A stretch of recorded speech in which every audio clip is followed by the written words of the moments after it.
清晨烟雨，黄昏尽是温柔。少年戎装驰骋，星辰如眸。眼神温暖坚定，满笑辐射。是一段风华，一直留下，蓦然回首。冬天，雪花飘落的季节，你怀中却似春天，花香布满了世界。良辰好景如夏天，树影遮住了眷恋，庆幸与你在秋天，情深绵绵洒落，也偏偏情渐渐。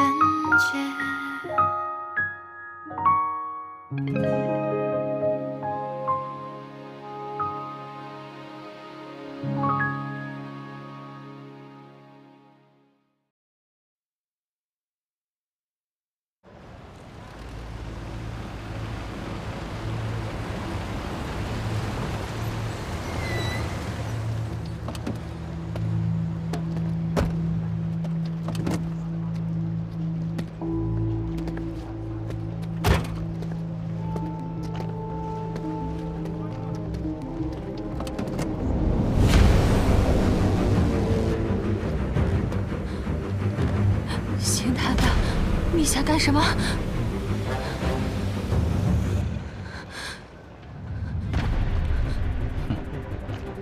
我要是不派人盯着你呢，你早就淹死了。你难道不想知道是谁害你吗？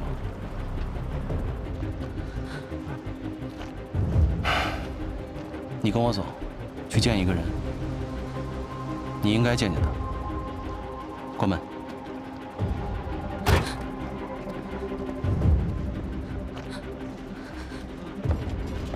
您那好，谢谢。卖报，卖报！谢谢啊。卖报，卖报，卖报，卖报，卖报！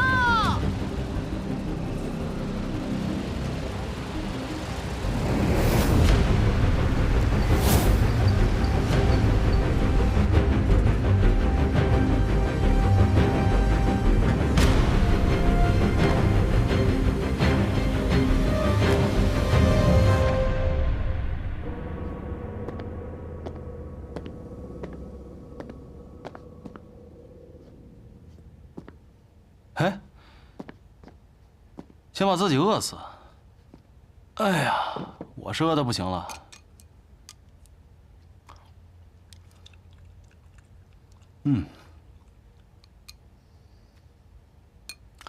真是可怜天下父母心呐！为了自己女儿的前程，甘愿付出生命。只可惜啊，这崔莲凤畏罪自杀。您那位本事不大，脾气却不小的宝贝女儿，也被穆公赶出了穆家。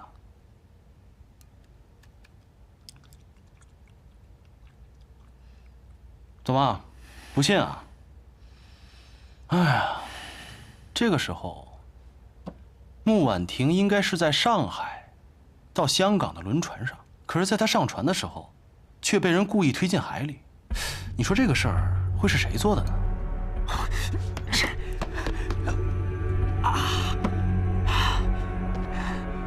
婉婷她怎么样了？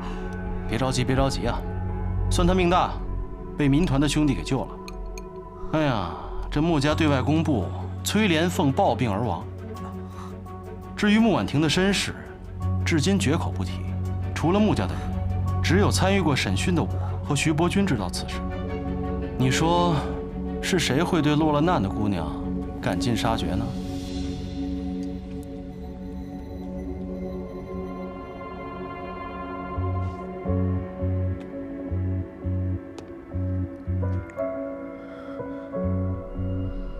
徐伯钧，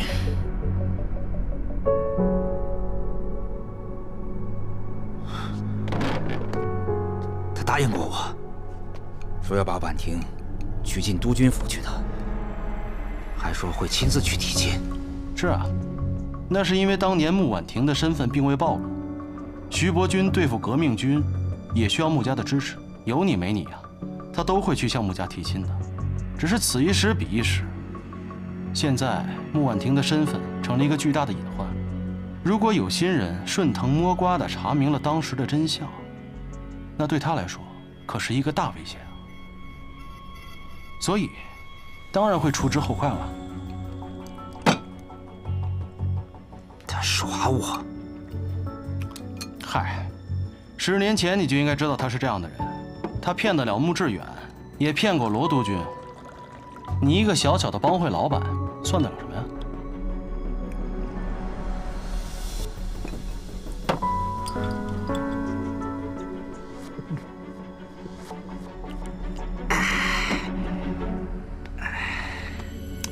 好了，穆婉婷落水受到了惊吓，我已经让军中的女眷给她换了一身干衣服，而且我可以答应你，只要你把穆远航之死的真相告诉我，穆婉婷，我就可以给她安全的送往香港。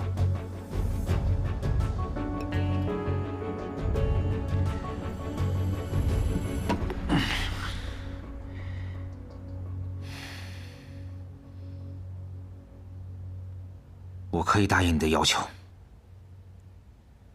不过我也有一个要求，我要见婉婷，我想见见她。如你所愿。谢谢。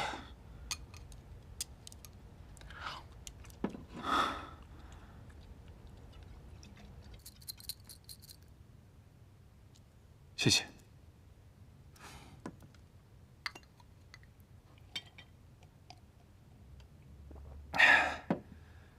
婉清，等一下洪琛和少军约我去打桌球，你要不要和我们一起去？这段时间家里发生的事挺多的，你就当放松放松，和我们一起去。我也不会打桌球，我就不去了。司令部还有些文件要看，我得过去一趟。好吧，那你要注意身体，早点回家休息。那我先走了。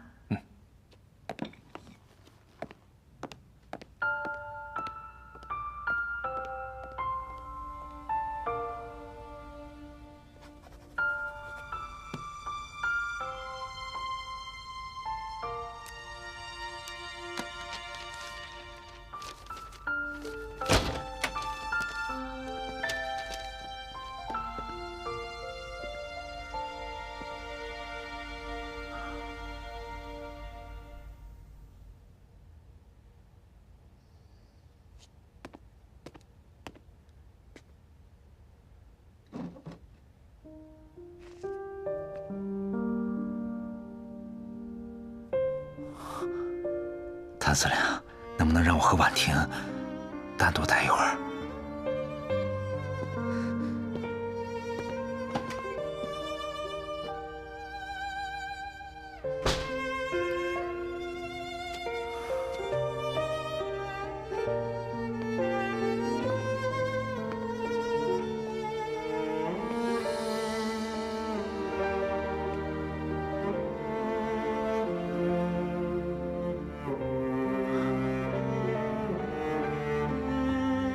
婉婷啊，我听说了，谭司令要送你去香港，那离你第一次去，人生地不熟的，一定要多注意安全。哦，对了，我那儿有几个朋友，我给他们写了封信，你去找他们，他们会照顾你的。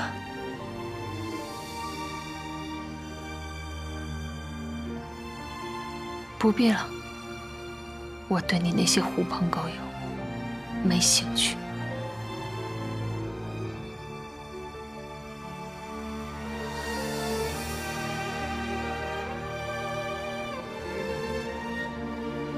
婉婷，你是不是心里还怨我？怨你？我根本不是怨你，我是恨你。我恨你为什么突然出现，为什么害死我妈，为什么要夺走我的一切？我还不如一头淹死算了，一了百了。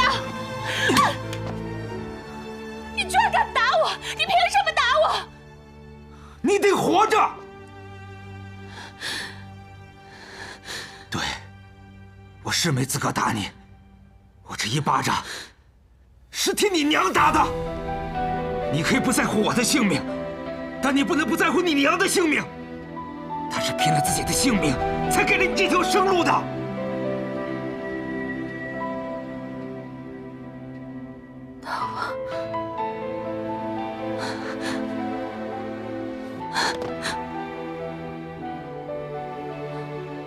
那我能怎么办？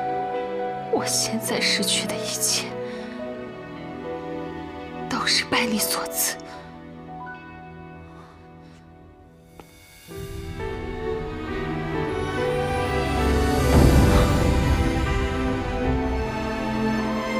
婉婷，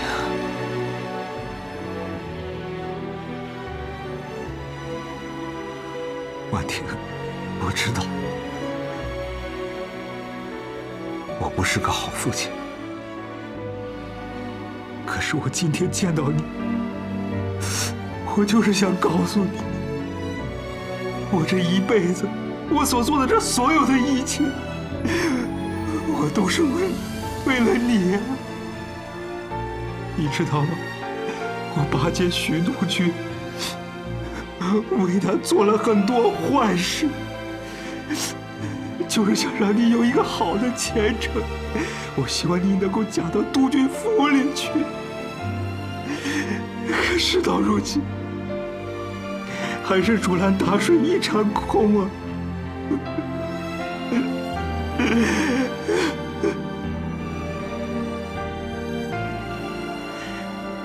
我知道现在说什么都挽不回所有的一切，婉婷。我只求你能够好好的活着，为了你娘，为了我，都要好好的活下去。你放心，我一定会好好活下去。只有活着，才可以夺回属于我的一切。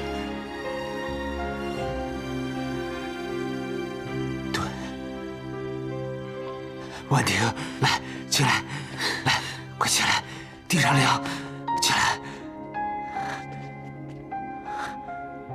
婉婷，你可能就要走了，能不能叫我一声爸爸？啊？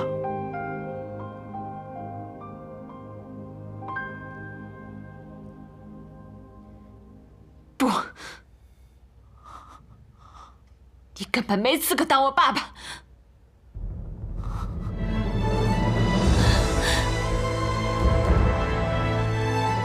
婉婷！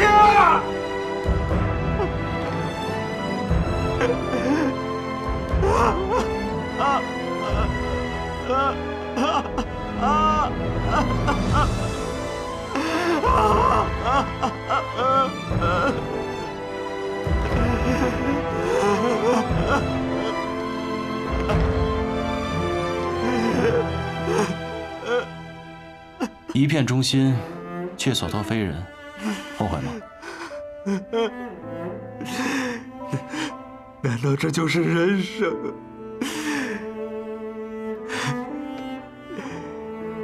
人生在世，就该愿赌服输。至少你还没死，你应该庆幸。这一切，我认了。你还有还手的机会。你告诉我，你是不是保证送婉婷去香港？说到做到。好。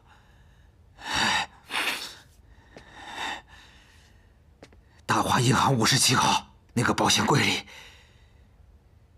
有你想要的东西。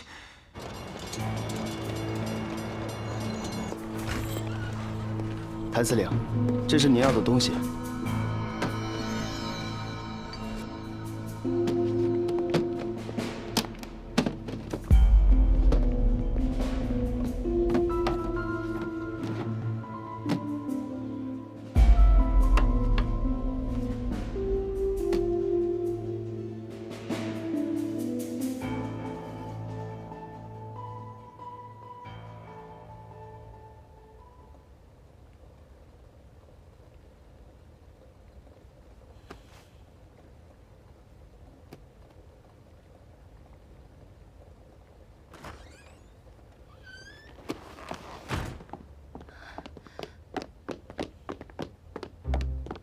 哎，婉清，你怎么这么晚还不回去啊？你下午干嘛去了？哎，怎么了？我下午看到穆婉婷在你车上。哦，你之前说有重要的事情，所以不能跟我提亲，不会是跟她有关吧？嗯。你不会是想金屋藏娇吧？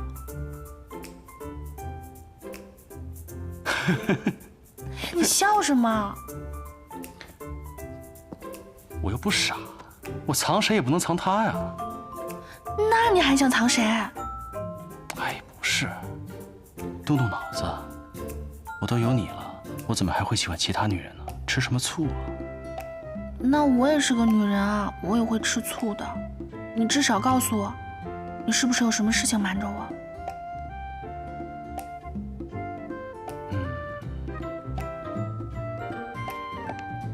不会是出什么事了吧？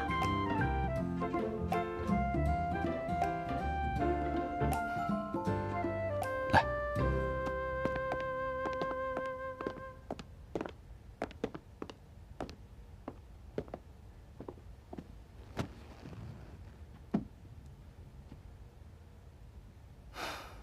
本来想等事情更有把握，我再告诉你。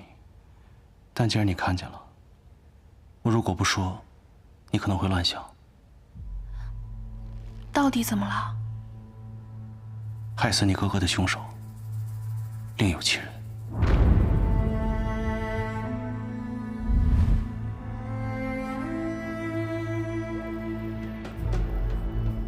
10年前，徐伯钧与罗督军争夺上海的控制权。罗督军因为辎重被劫了，他想退守穆家码头运送弹药，但是穆家一直与徐伯钧交好，所以不肯借码头给他用。军情紧急，罗督军便派人假冒绑匪，绑架了穆元航，并将他关在了码头的仓库里。罗督军以解救穆少爷为由，派兵占领了码头。当时穆志远在外地运货，萧夫人也是救子心切，所以便答应了他，让他用穆家的码头来运弹药。包围整个码头！也就在那个时候，崔连凤来找了我。他说肚子里怀了我的骨肉，说只要我能够帮着把穆少爷灭口了，那穆婉婷就可以回到穆家。如果将来他生下来的是男孩子的话，变成了穆家财产的唯一继承人。我当时虽然答应了他，可我心里真的很犹豫。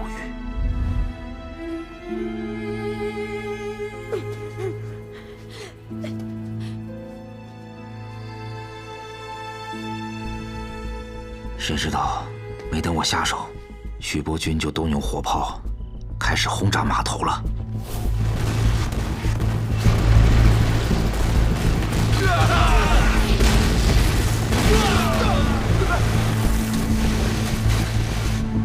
然后把穆少爷藏身的那个码头给轰平了。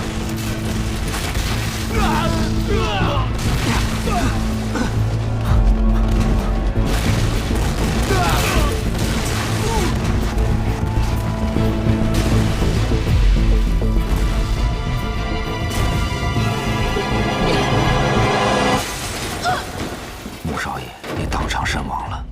徐伯钧的副官徐远来找我，他说，罗督军经此一战，已经失去了势力。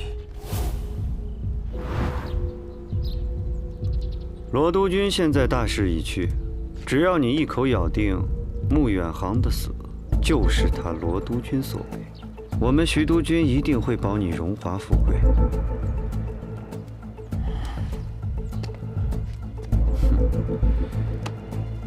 你可得想清楚了。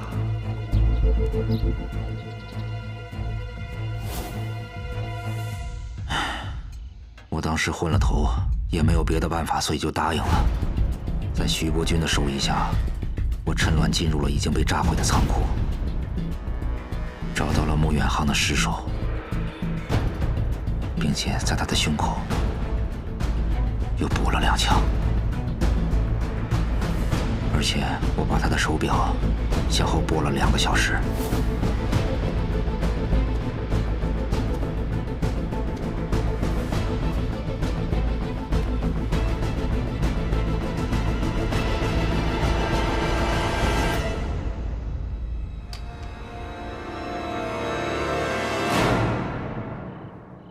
罗督军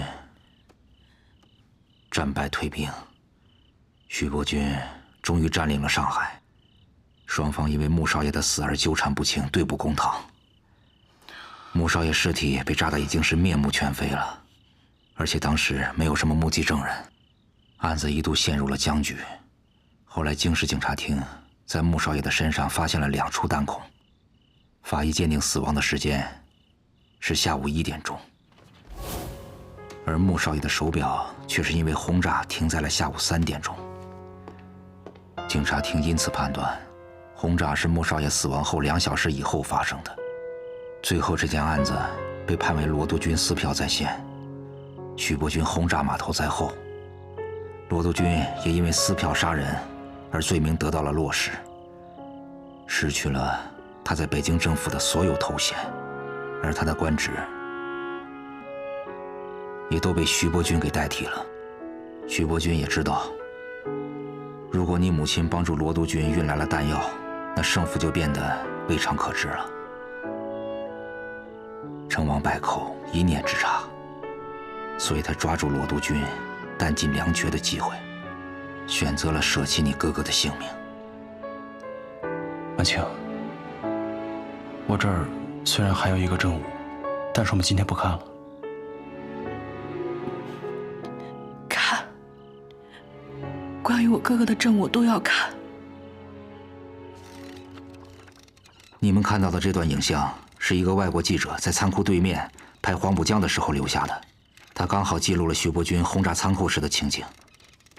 当时我怕节外生枝，所以就出钱把这段胶卷买了下来，这也让我无意之中保存了一份重要的证据。穆远航死亡的时间是下午1点钟，而他的手表却停摆在3点钟，是被我调后了2小时。法院也正是基于这一点，所以判定穆远航是在徐伯钧轰炸之前就被人撕票杀害了。但是现在这段胶卷刚好记录下了徐伯钧轰炸仓库的时候，日本的旅游船山东丸号正好赶上进港。我也调查过了，这个山东丸号它是固定从青岛到上海的航线，10多年从来没有变过，基本上都是下午1点钟左右到达上海。这也可以充分证明穆远航死亡的时间，徐伯钧他正在轰炸仓库。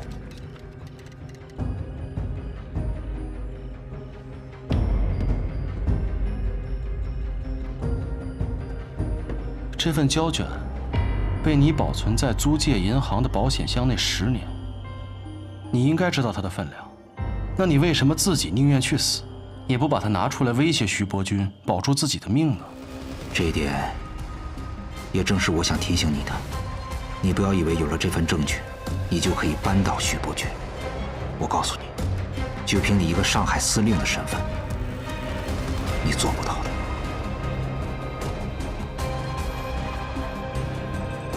那如果我说我能做到，你敢不敢站出来指证徐伯钧？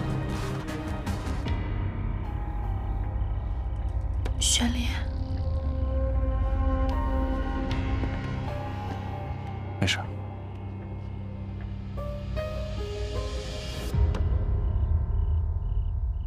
犹豫什么呢？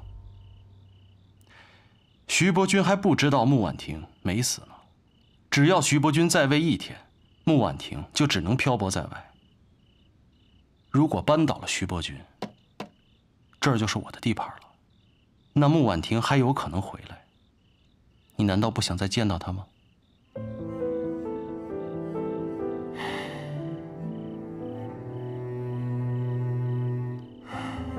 好，我可以答应你。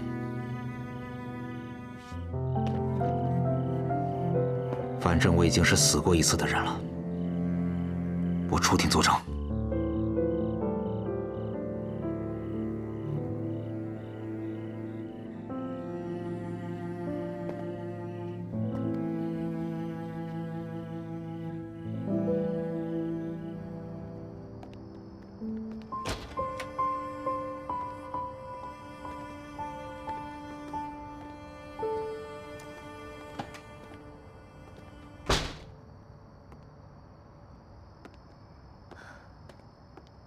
这10年来，他手上一直沾着我哥哥的血。他是怎么做到和我爸爸做朋友的？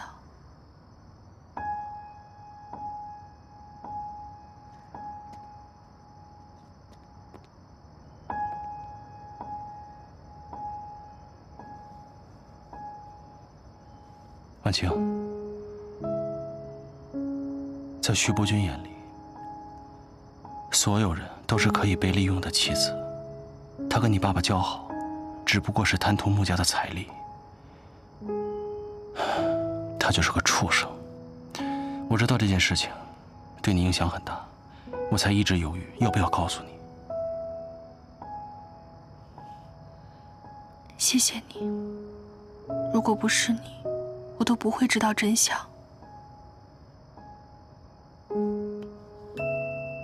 傻瓜，我不仅要让你知道真相，我还会替你讨回公道。可他是徐伯钧啊，你这是鸡蛋碰石头。我哪一场仗不是险中求胜？这一次谁输谁赢还不一定呢吧？可如果你真的这么有把握，你为什么不告诉他我们的关系？我是怕徐伯钧起疑心。你更怕万一敌不过徐伯钧，会牵连到我，会牵连到穆家。如果赢了，你就正式向我家提亲；如果输了，你就一个人承担，让我全身而退。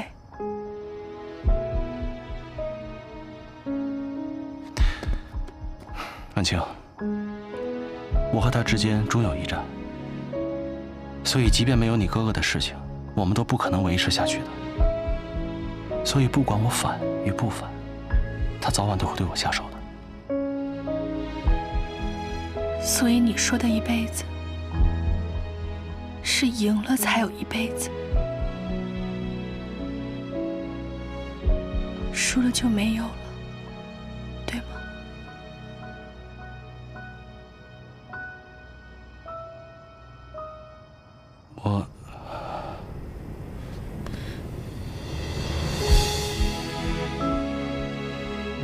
如果这输赢要拿你的命去换，我宁愿不要。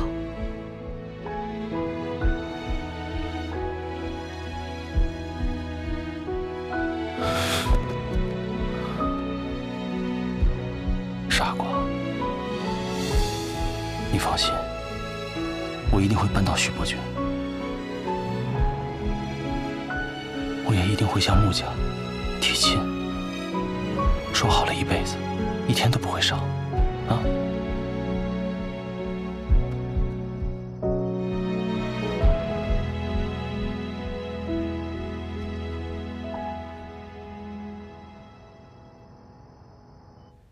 ！Cheers。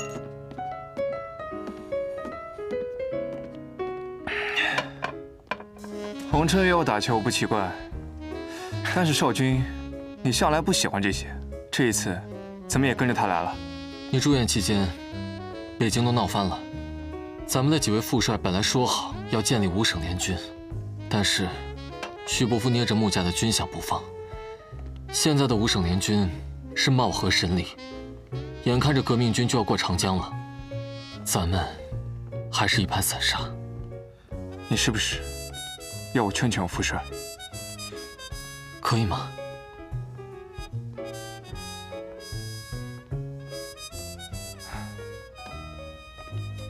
你是不是也劝不动我们家老爷子呀？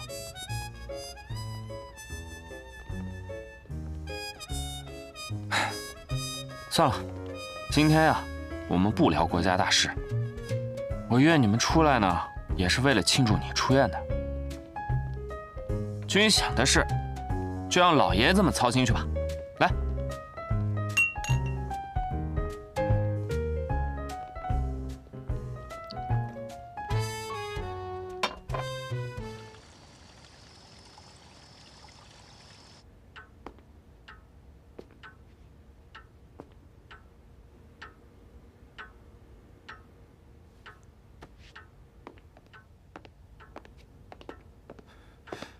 婉清，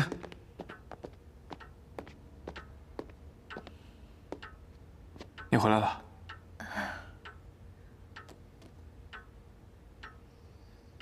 你怎么了？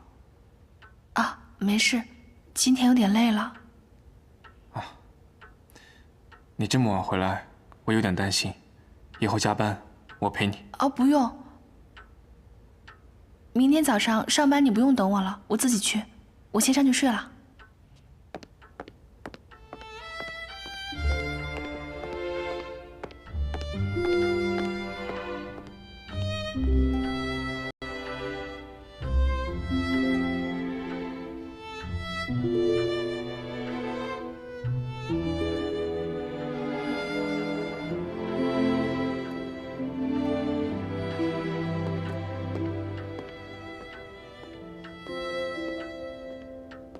光耀哥哥，原谅我，我实在不知该如何面对你。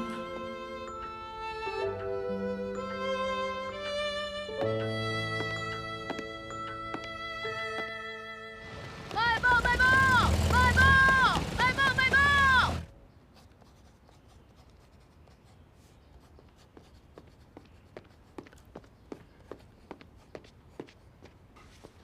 老爷。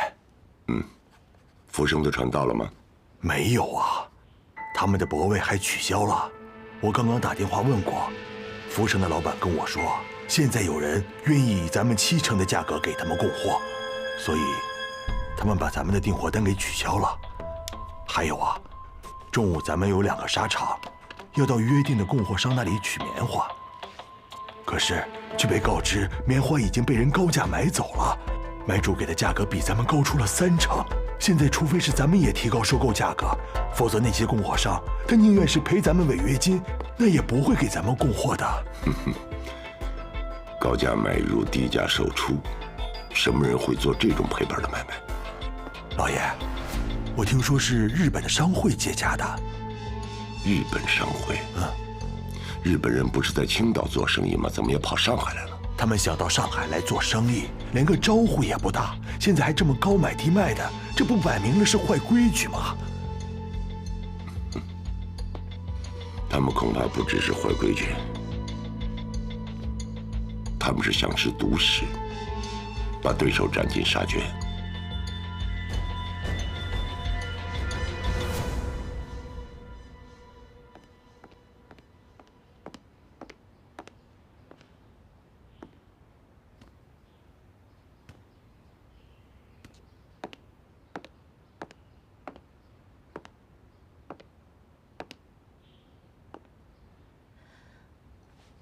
爸。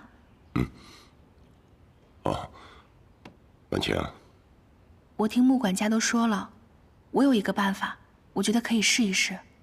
好，说说你的法子。现在日本人高买低卖，想抢我们的生意。依我看，我们不如放弃棉纱贸易，把生意都让给他们。你的意思是以退为进？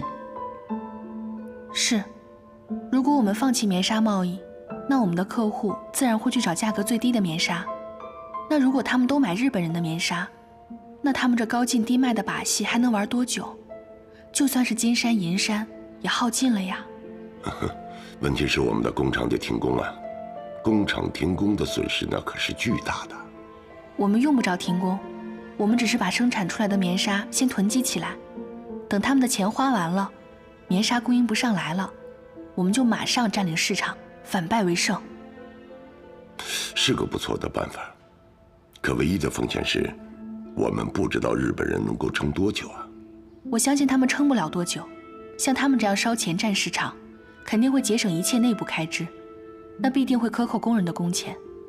之前在天津就发生过这样的事情，工人们引发了罢工，但天津是日租界，所以日本军队给平息下来了。但是在上海就不一样了，在上海他们根本就无能为力。范强，看不出来，你还是一块经商的好材料。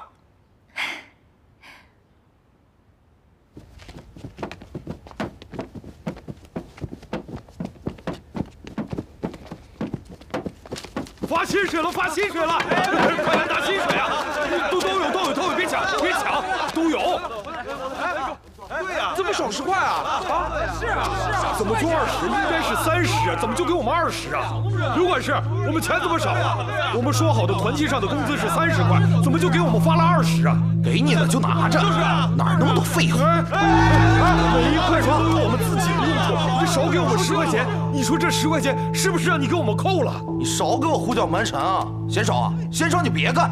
刘管事就干，你给我找我说的，这工资商量好多少钱就是多少钱，哪能你想给我们发多少就发多少呢？就是啊，都给我干活去，不想拿钱了，干什么？你们想干什么？你们到底想干什么？说清楚，你是干什么的？啊！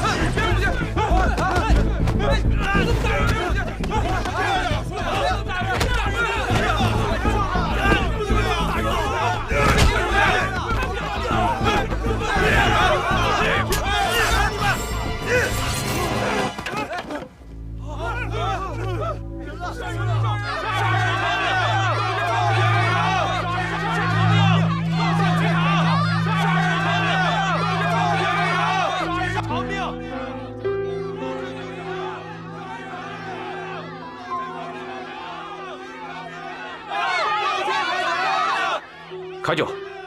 工人们都已经罢工3天了，连仓库都被工人们锁了，棉纱交易根本就无法进行。之前因为木家纱厂停工，我们还临时接了很多单子，根本就没法交货。现在很多买主向我们打电话催货，有的还让我们补偿损失呢。木家现在是以退为进，想给我们个下马威。会長、今どうしましょうか？帮我约一下穆志远，他这么做无非是想逼我们让步。既然如此，我想看看他的条件是什么。はい。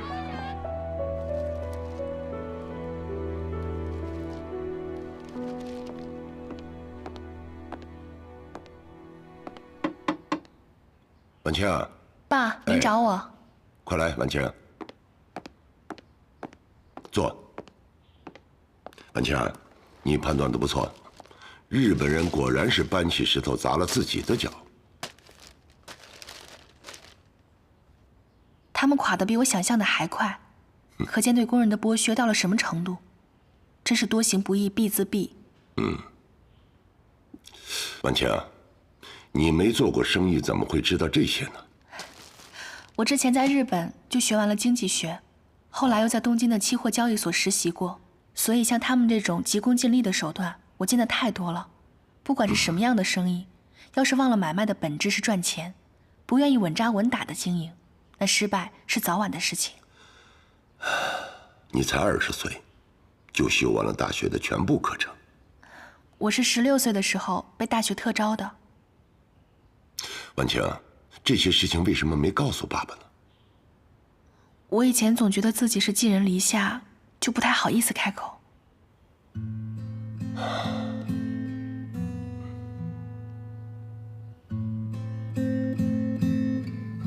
婉清，坐过来。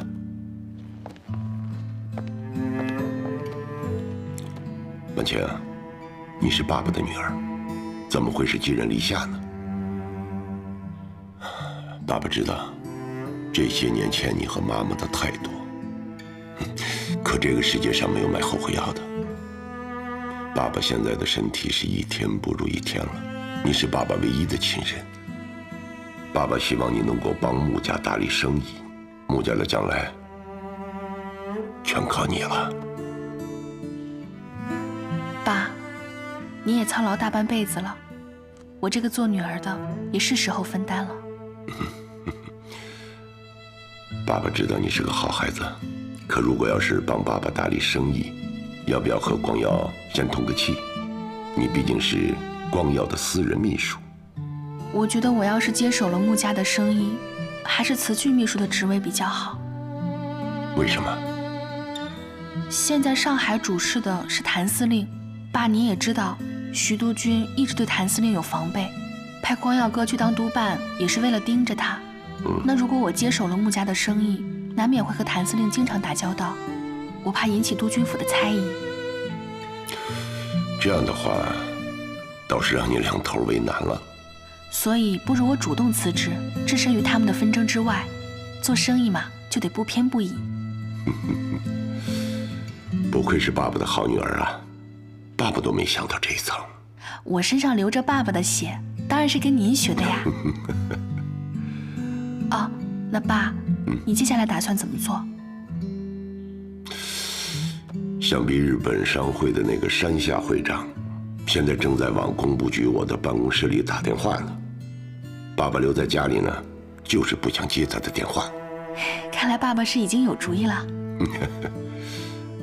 婉清，如果让你来决定，你会怎么做？泪化成雨满天，回到相遇的起点，一眼就见到你那张迷人侧脸，一望无际，天空海阔，我许下承诺，让红尘与我们一起陨落。若忘记你轮廓，如何拼凑，让几个空将我俘获，拥抱着起落，余晖中扑火。这纷纷扰扰的人世间，竟然耗尽我一生落寞。就算模糊着视线看不清，策马与你高歌。